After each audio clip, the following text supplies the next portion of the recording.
Hello and welcome back to Business Today. Assalamu alaikum wa rahmatullahi wa barakatuh. Viewers, we're delighted to be back on the show again, and today we have our guest, Mr. Abdul Salam, with us. And the reason for inviting our guest back onto the show is because there's been quite a few changes in the business of money transfer. Now, the remittance business has got changes, and also, not only that, we have Brexit. What happened? Okay, I'll do it again, no problem.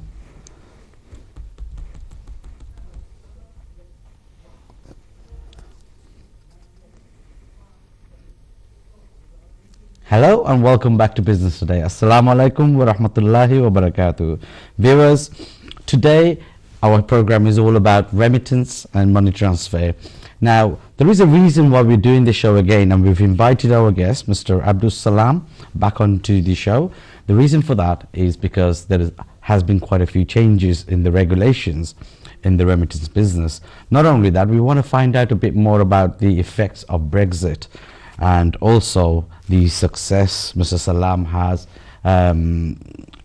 occurred through this business, and how he has actually taken this in a worldwide level. We will find a bit more information from him about that. So without further ado, I will get to my guest. And if you haven't seen my guest before on the show, so he will introduce himself again. So, Assalamu alaikum. Welcome to the show. Mr. Salam, for the guest that hasn't seen you before, for the viewers that hasn't seen you before, can you please introduce yourself? Well, my name is Abdul Salam, as you know. I'm from Birmingham, and I'm actually the managing director and the CEO of Brexit and Exchange in Birmingham. And thank you for inviting me. No problem, you're welcome. Now, obviously, we've heard there's been a regulation change within the remittance business, especially in 2018. And how does that impact the public, the people who actually send money to various countries? Last few years there has been a lot of changes in the payment services. Just recently, 2017, we had WTR regulation change, wire transfer regulations, and this year in 2018 specifically the payment service directive, which is the PSD2, payment service 2, is coming out in 2018. What it doing at this moment is that the consumers themselves will not see any changes, but it's the companies who have to go through a lot of rigorous reform within the companies. Like, for example, we are authorized payment institutions. Authorized payment institutions, money transfer company, whose API, which in short, they can actually exercise their rights within. If it's a British company, we can have office in, anywhere around in the European Union, where currently we have quite a few offices across Europe. So the APIs are now going through reauthorizations, which is 5 years, 7 years, 10 years back. Company who became API, who had the right to exercise their passporting rights across Europe, they are now going through. It's like a health check. Okay. So if you heard in 2013-12, where a lot of companies have lost their bank accounts due to various reasons. One of the reason was that the stakeholders think that the payment services they expose a high risk to their companies. So what they have done is they have made decisions, and it was like a blanket approach where they have closed a lot of payment services bank account.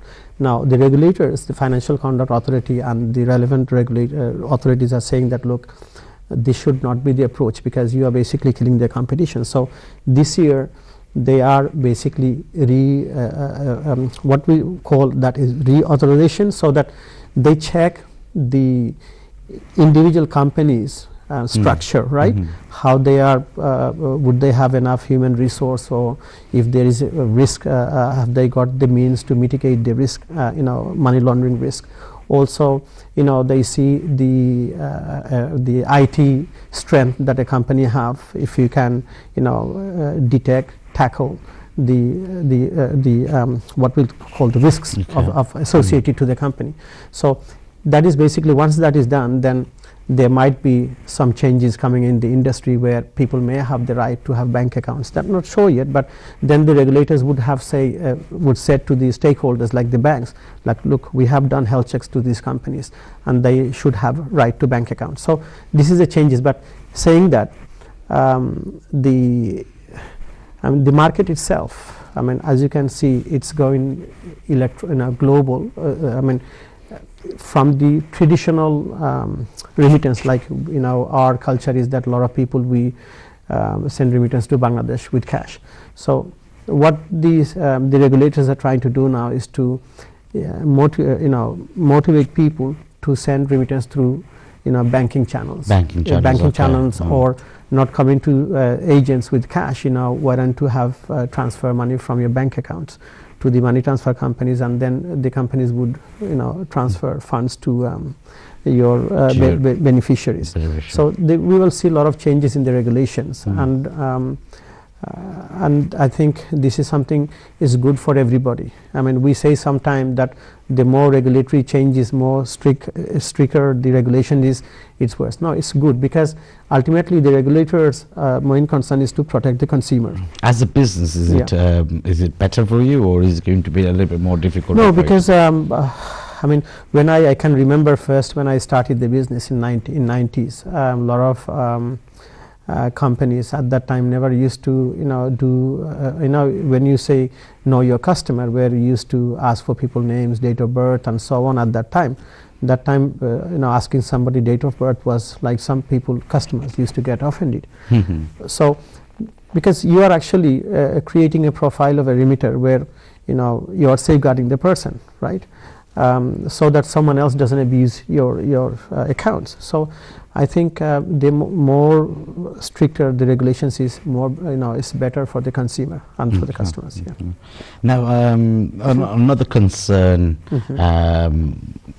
which is something that's been looked into a lot, is sending money to Bangladesh or any country legally. What are you as a business doing to promote and motivate your remitters to send money legally? This is something that I take it from my heart. I mean, I just Bragg Sajan has over the years came through a lot of challenges. I mean, I think we are the very few people. I mean, if you look at the total industry, it is almost $1 billion industry from United Kingdom to Bangladesh.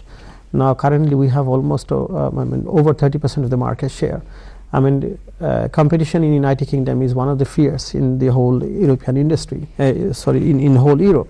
And the company, I mean, over the years, I mean, we have invested in a lot of areas where we are promoting our brand first. Secondly, that we are also having various events program.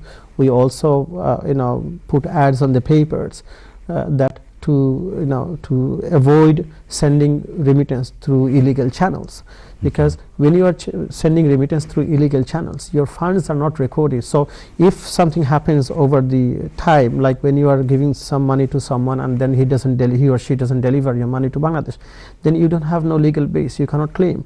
And if you are sending it remittance through the legal channels, then you have a valid receipt, and you can if there is anything happens, then you at least would have a proof. And then in Bangladesh, when you receive the money into the bank accounts, then you can the authority can see that it's the fund that came into your accounts through legal channels, so you don't face any issues with the regulators as well. So we do a lot of campaign, a lot of sponsor. And we do like last few months back, I was doing a road show in Italy, right? It was, I've been told by many people that it was first time like payment services and a high official doing a road show, basically going town to town and calling the media, calling the public and telling them telling people the benefits of sending remittance through legal channels. So it is our primary. I mean, goal. it benefits this country, benefits the country that is coming. Yeah, because it is, because our funds are legitimate, right? People are earning money, and why would somebody have to sending £500 or £600? Our average, the remittance ticket size, what we call average, if you do an average size of transactions, is about £400. So how can a person support terrorism by sending £400-500? So the channels, that the people who send remittance through our company, like through small companies, these are all genuine, legitimate people who are just sending remittance to support their families back home. Yeah, that's right. Yeah. Okay, thank you. That's a good answer there. I actually understood the concept of why it's good sending it. Because whenever I mean, we face regulators or central bank, I mean, there are various central bank of France or Italian banks, or recently I was in a meeting with Bank of Ireland where they were raising issues about some of the areas. So I said, look, I mean, you are trying to, I mean, the issues is that not with these small companies like ourselves. Yes, we are basically the terrorism fundings are done through higher funds. They are sending in hundreds of thousands, tens of thousands. Yeah. People who are sending through payment services like ourselves are people who are genuinely supporting their families. And if you look at the average ticket size, it's £400, £450. So how would someone, and the lifeline, what we do, right? A person, when a person sends remittance through our companies, where he or she sending from Italy or France or UK, their ID are unique and it's a lifelong. So if you are going to, if you want to send remittance within one day from 5 different locations, 500, so 2,000, our system will immediately pick it up and say you are using certain locations and you have sent that much. So we have, we've taken compliance very seriously, and that is a proof that we are still in business. Okay, talking about compliance now, another thing I've realized is, I know for a fact many of our people are still sending money in cash. Yeah. Okay. Surely there must be some advantages or disadvantages in sending money cash. I mean, what I would advise to everybody is to avoid cash, because we are basically now it's third generations in UK, probably fourth generations, and we are all working, right? And everybody's salaries are coming into bank accounts. So I don't see any reason why would somebody withdraw money from the bank account and then come to agency locations and give cash, because it doesn't make sense. And you're also risking your funds. I mean, you could get mugged. And on the other hand, when you are sending remittance to Bangladesh, I mean, at least still the industry, 70% of the industries are picking up cash from counter from all the various banks in Bangladesh. So, I mean, last few months back, currently we have relationship with 20 banks, 20 over banks in Bangladesh. I mean, we've got an office in Dhaka where I have invited a lot of bank officials, and I told them about how we can reduce people sending cash and receiving cash, and what is the benefit. Benefit is that a bank's, I mean, if I have a bank account in Bangladesh, and if somebody is sending, you are sending money to Bangladesh and you send money to my bank account, so I can withdraw the funds at my convenience, right? I don't have to go and withdraw cash over counter and then go home. And we heard a lot of times that people get mugged, onek shomoy churi dakati onek gulo hoy. So I think it's best that when the fund goes into the bank accounts, the banks benefits from it, and you are also safeguarded as well. I mean, you don't lose, you are not at risk of, getting mugged or robbed. Does the bank have to be with the bank you're associated with, or no, they can, I mean, not only us, any company. I mean, when you are sending remittance to Bangladesh, you can send it to any bank accounts in Bangladesh. From your company? Yeah, from our company, or to any bank accounts you can send. And we are, our primary goal is to basically speed. I mean, currently we are working on speed, where if somebody is sending, going back 10 years back, when we used to send money, we used to receive 5 days, 7 days, 10 days, 15 days. Nowadays it's instant. If you have bank accounts with the banks that we have agreement with, it's instant within 10 minutes. And we are the first company where we've brought this in, like if bank transfer within 10 minutes.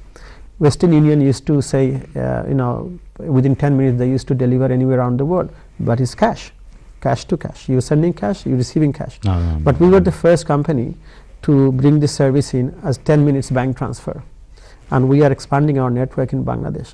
So I would advise the viewers that avoid cash and